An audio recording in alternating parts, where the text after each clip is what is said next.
In this episode of MEP Masters, Amy will share some of her thoughts on the state of the construction industry and what contractors need to look at in order to thrive over the next decade as change is inevitably coming. I'm David Gabriel, host of MEP Masters. Let's jump in.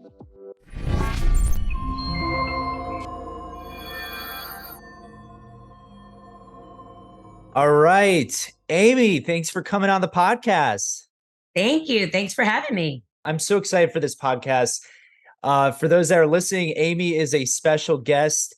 You've probably heard of her. She's got, I think, thousands and thousands of followers on LinkedIn. Amy, I saw you had like 7 million views on YouTube, and you're well known within the industry. So we're so excited to have Amy from Autodesk here. And, before we jump into the topic, Amy, would love to hear, just could you share a little bit about, Autodesk, your role at Autodesk, and just, some of the support they've been giving to the MEP industry? Sure. So I'm the vice president of industrialized construction at Autodesk. And I came from industry actually about 2.5 years ago to come and work with Autodesk because I think, we're looking at moving from a product company, obviously now to a platform company to support customers across really the life cycle from concept to commissioning. And the MEP trades are obviously a huge part of that.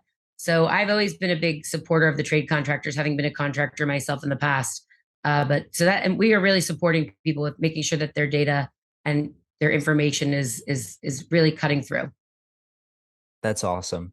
That's great. And I know you're coming to MEP Force. Speaking about the state of the industry, I'm ready to see you in San Antonio. I've got my cowboy hat ready to go. So that'll be a lot of fun for MEP Force. And, I'd love to hear a little bit about, just give us a little bit of a teaser of what you're going to be speaking about at MEP Force. I know you're going to be talking about the state of the industry. Is that like, the past, present, future, or what is that going to be about?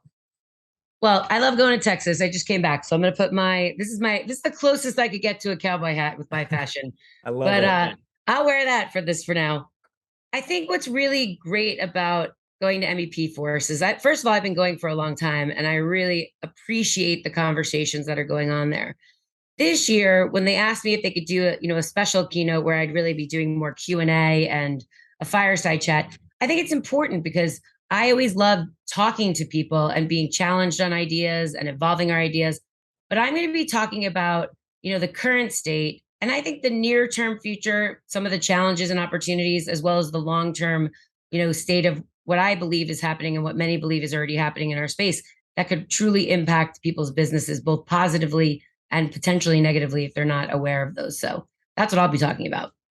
That's awesome. So this is a pretty unique speaking engagement because normally you're a keynote speaker on stage. This is more of that, Q&A fireside chat where you can dive deeper into some of the topics that you've brought up, and we can really dig into those ideas and really understand and almost like mastermind on the spot, how do we solve these complex challenges? I mean, most people know me that I process live pretty quickly, and I meet with my role at Autodesk is actually to meet with our biggest customers and help them adapt their strategy. So I process all the time in front of executives on what it is they're doing and where, I see some things that they might want. I always say, what do you want to be when you grow up, to the biggest CEOs of the biggest companies? What does your company want to be? But I think this is really unique. It's almost like choose your own adventure with the queen of prefab on stage. And I think that's really exciting for me because I do want to talk about what people really want to hear. And I love hearing challenges, and I love evolving my own thinking based on those challenges. And I think that's, they call me a thought leader in the space, even at Autodesk, but I think I don't love that phrase. I think it's more of a two-way street in communication, and we're all evolving for everyone's success. Right. Like it's both sides. It's not just a one-side thought leader, but it's really the collaboration between, yourself, who's, now on the software side, solving some of these challenges, and then, the customer and it's, that working together on both sides. So I love that. What would you say, like, is, just to give us like a sneak peek, like, what do you think is like the biggest challenge right now that's facing MEP contractors? I mean, I think right now there is definitely work out there. A lot of people are busy. I think obviously the labor crunch is a big problem for us in all of the space around the world, and just the volume of projects that are out there. But I think honestly that when convergence is going on, where we see the melding of different industries and different processes and technologies, there is a lot of make information in the subcontractor communities. But I think the manufacturers also have a lot of make information.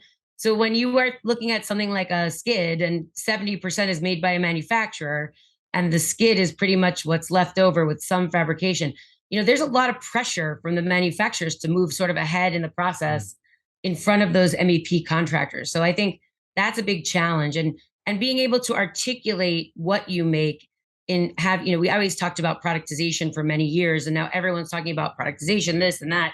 But I think at the end of the day, you truly have to understand the pressures of going against manufacturers that are making the majority of the things on your assemblies. So future state is really similar to the theme of MEP Force. It's, we're stronger together. Like, how do we work together from you've got the contractor side.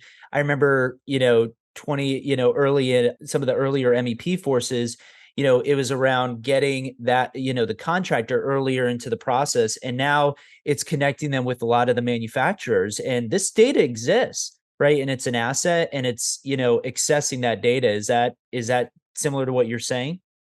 Yeah, I think unfortunately for the MEP trades, the data exists mostly with the manufacturers, not necessarily with the MEP trades. Although there are a lot of companies that have actually understood how to digitize and create data that's an asset. I think we have to really think about, if you have to move to the front of the process with your mouth and your feet only, you're in trouble. If you can't figure out how to get data and technology to articulate what it is that you are good at and what you can make, and how these things actually perform with the data, that's actually associated with these things that you make, that might be an issue for our industry, the industries of the MEP and F, type groups that are out there. I think it's a challenge right now, and it's a race. If you don't, by the way, if you don't know it's a race, you're probably not in it. How's that? Yeah.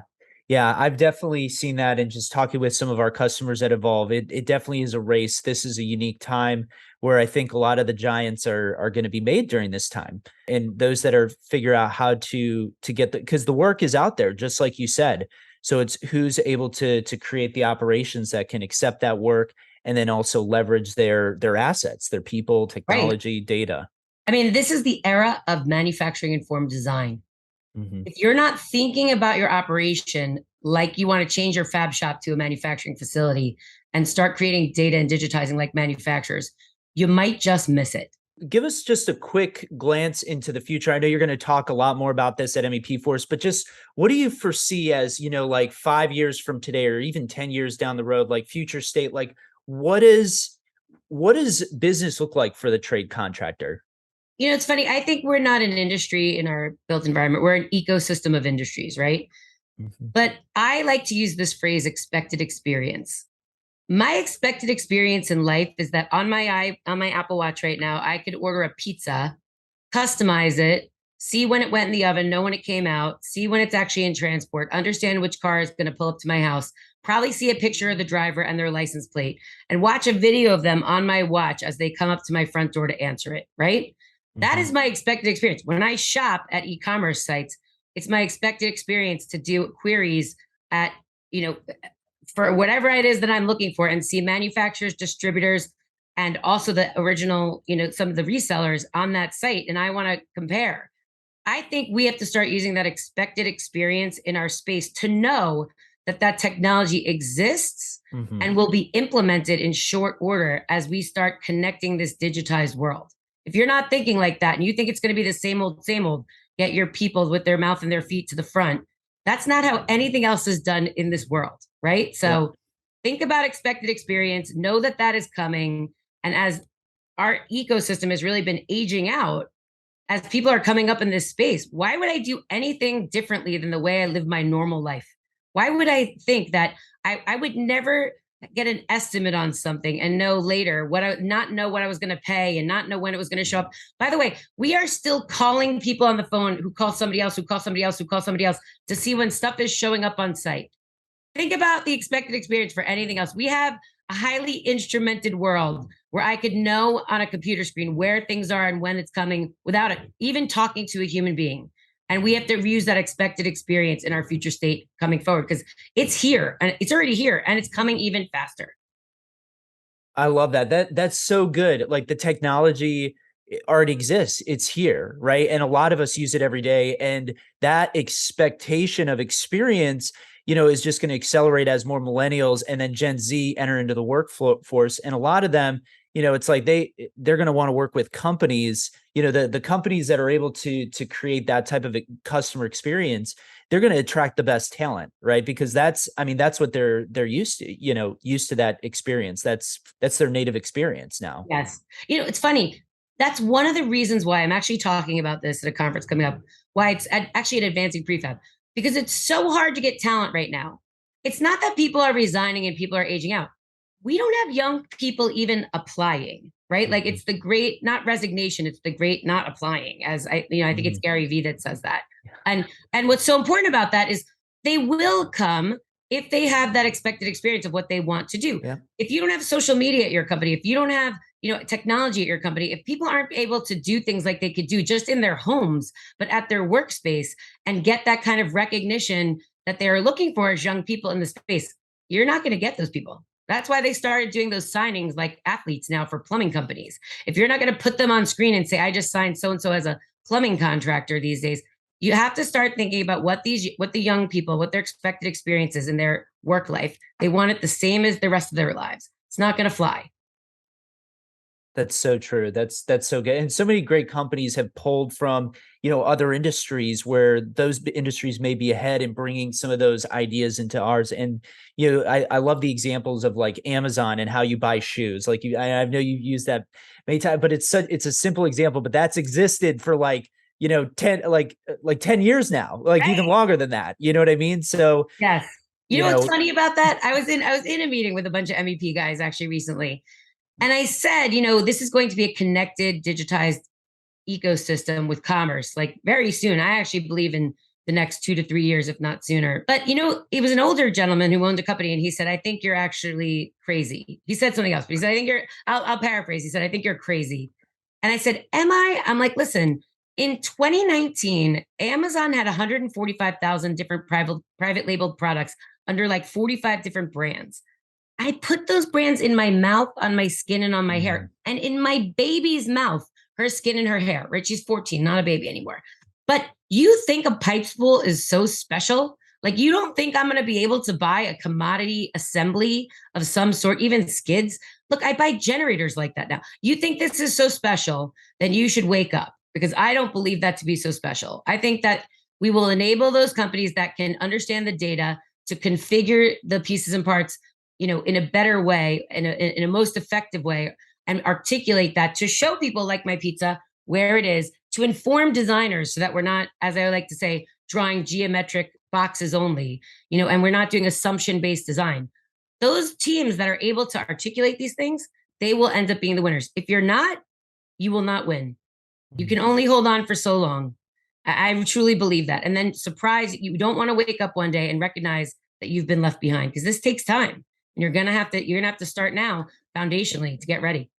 Yep. And now is the time. It's a critical time. So Amy, that is so good. So what would be, one of the things I like to do on this show is, have like one piece of practical advice. If I'm listening to this and it's like, what is one thing I can do besides come to MEP Force and see you speak? What is one thing that they can do to move in this direction if they haven't already? I think what's really important about that is learning about manufacturing informed design. How can you take your domain expertise and get that sticky in technology, ready for the day when somebody can go look up your pipe spool? Is all your data and your product and process development in order for that? Start learning about that right now. I love it. Great stuff. All right. And then the final question, why should someone attend MEP Force?